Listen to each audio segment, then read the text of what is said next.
pharisiens étaient étonnés de voir cela. Frères et sœurs en Christ. Dans ce monde, le monde a la diligence de condamner l'homme, de condamner le péché. D'autant plus que tous nous sommes sur la terre, nous marchons encore dans ce monde.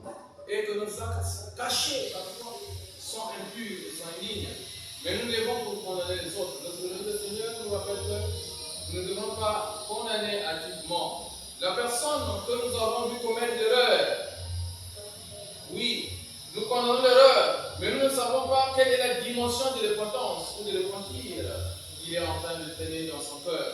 On nous a dit récemment notre métropolite Ambroise, qui nous a visité, nous avons raconté cette histoire à la maison, qu'une personne avait commis un péché et tout le quartier était contre lui.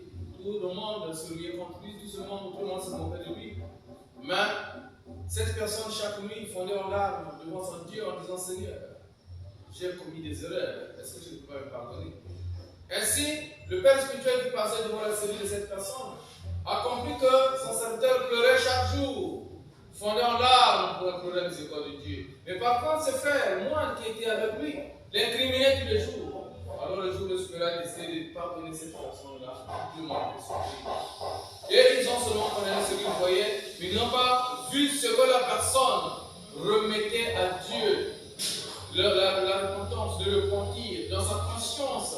Qu'est-ce qu'il a donné à Dieu pour implorer la miséricorde du Seigneur? C'est pour dire, mes frères, nous sommes des chrétiens orthodoxes, nous devons faire des attentions. Le combat que nous avons en premier lieu dans ce monde, c'est un combat contre notre propre conscience. Est-ce que les actes que nous posons dans notre comportement social est libre? Ne condamnons pas activement ceux qui nous entourent. Ne jugeons pas selon les apparences. Oui, la règle est claire, la norme est établie. Mais en tant que spirituel, nous devons toujours aller au-delà de la norme. Parce que l'homme spirituel ne peut pas condamner comme l'homme terrestre.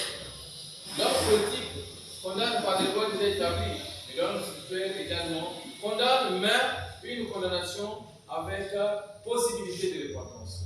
Donc la personne est dans ce monde et elle est capable de se repentir et de continuer le chemin. C'est pourquoi nous devons faire des efforts que sont des chrétiens, d'apprendre à accepter les autres, à aider les autres qui se sont égarés, peut-être par les actes qu'ils ont posés, par leur comportement, qu'ils se sont égarés. Mais nous devons faire un effort de les amener sur le droit chemin. Et ne condamnons pas avant la sentence de Dieu. Parce que dans ce monde, tout ce que l'on peut faire, c'est un jugement de réalité. Oui, nous qui nous voyons ce qu'il a fait, c'est mauvais, nous disons que c'est mauvais. Mais nous ne devons pas dire que cela est la fin de sa vie. Non. Ce n'est que Dieu qui peut être un point dans la vie d'une personne. Ce n'est que Dieu qui peut établir la sentence finale, qui peut faire venir cela depuis définitivement. C'est pourquoi, frères et sœurs en Christ, le pharisien aujourd'hui est surpris de voir cette femme pécheresse, cette femme qui était pudique, qui était reconnue dans le quartier comme une femme frivole.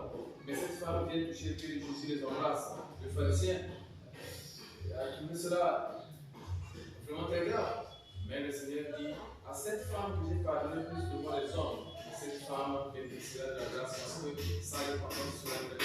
Sa reconnaissance envers son Dieu, elle qui était rejetée par tout le monde, elle qui était rejetée par la société, par l'Église, mais Dieu l'a acceptée. Alors sa repentance sera très grande et le Seigneur exaucera toujours ses prières. C'est pourquoi nous sommes des chrétiens orthodoxes. Le combat que nous devons mener, c'est de continuer le chemin que nous avons choisi.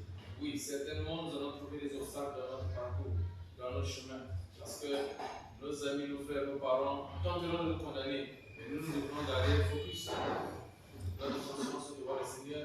Nous devons continuer le combat, nous devons marcher toujours de la droiture et implorer la grâce du Seigneur pour que le Seigneur nous apporte sa miséricorde et nous aide à nous conduire selon sa grâce et sa volonté. Oui, certainement, nous ne dirons pas que nous serons des saints dans ce monde. Parce que quand nous sommes dans ce monde, nous serons des aspirants à la sainteté. Aucun saint n'existe dans ce monde, mais il n'y a que des aspirants à la sainteté. Ceux-là qui sont preuves de la sainteté. Parce que tant que je quitte dans ce monde, la sainteté ne sera pas approuvée. Ainsi, nous devons lutter pour aspirer à la sainteté. Nous devons lutter pour aspirer à devenir des véritables chrétiens orthodoxes qui posent des actes de bénédiction, des actes d'élévation. Nous devons lutter pour garder notre conscience dans le Seigneur. Que rien ne nous regarde de Dieu.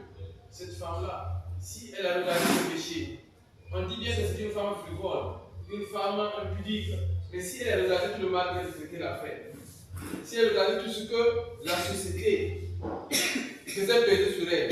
Elle n'aurait même pas la possibilité d'approcher le Seigneur. Puisque les liens fondés que celui-là, c'est le nom de Juif, il est venu pour sauver Israël. Celui qui prêche l'évangile, qui a la bénédiction de la grâce, en lui, il n'y a pas de ténèbres. Il est saint, c'est un Dieu, c'est un roi, c'est un maître. Mais qu'est-ce qui fait que cette femme qui est impudique pousse vers le Seigneur pour accepter la grâce et la bénédiction? C'est parce qu'elle ne s'est pas utilisée elle-même. Elle n'a pas été rangée par le Seigneur de la culpabilité. C'est le seul chemin par lequel le diable tente de perdre les enfants de Dieu. Oui, parce que quand le diable fait pour chercher à détruire notre foi, quand tu as commis une erreur, tu as commis un péché, le moment où tu veux prier, il va te montrer l'image du péché que tu commettais. Alors, à ce moment-là, parfois tu abandonnes même la prière. Ah, nous avons vraiment envoyé le sous. Et alors que c'est une erreur. Au contraire, nous devons toujours aller. L'apôtre Paul dit que rien ne nous sépare de Dieu.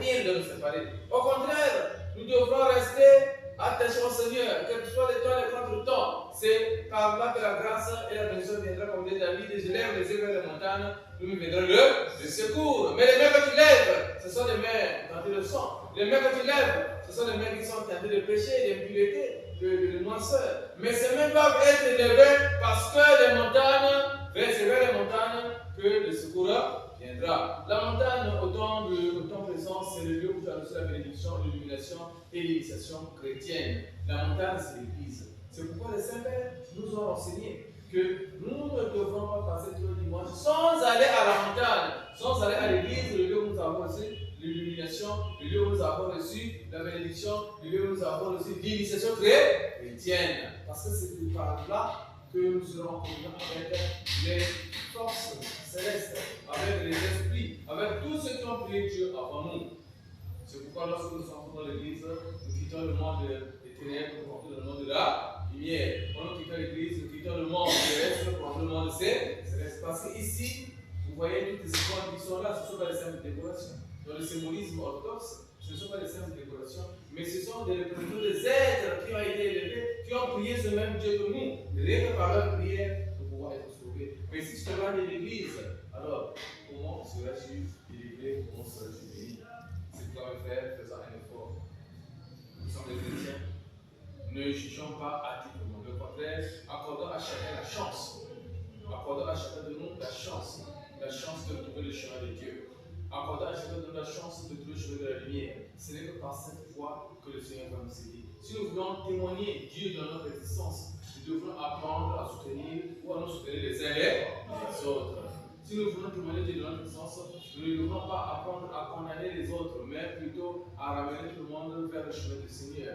Parce que les enseignements orthodoxes nous disent que toute personne n'a traversé ce monde sans pouvoir les péchés, si ce n'est Jésus-Christ lui-même, parce qu'on l'appelle maître. Maître dit avec la maîtrise des passions. Qui maîtrise la passion, les passions maîtrisent le monde, maîtrisent la vie, maîtrisent toutes choses. Alors nous qui partageons sur les traces bien sûr du Seigneur, bien sûr qu'il a dit, ceux qui croiront en moi, ils seront en moi, ils feront ce que oui, mais entre temps, nous sommes nés avec le péché originel qui était bien sûr effacé par le baptême. Mais après le baptême, nous sommes entrés toujours dans le péché. C'est pourquoi ces gens qui se sont nous a rappelé en disant que s'il n'y avait pas la de la pénitence, personne ne verrait de sauver. La pénitence, c'est quoi? La pénitence, c'est le sacrement qui nous permet d'enlever les péchés que nous avons commis après le baptême. Alors, c'est pourquoi nous devons toujours demander à Dieu de passer vers notre vie de la paix et de la pénitence. Amen.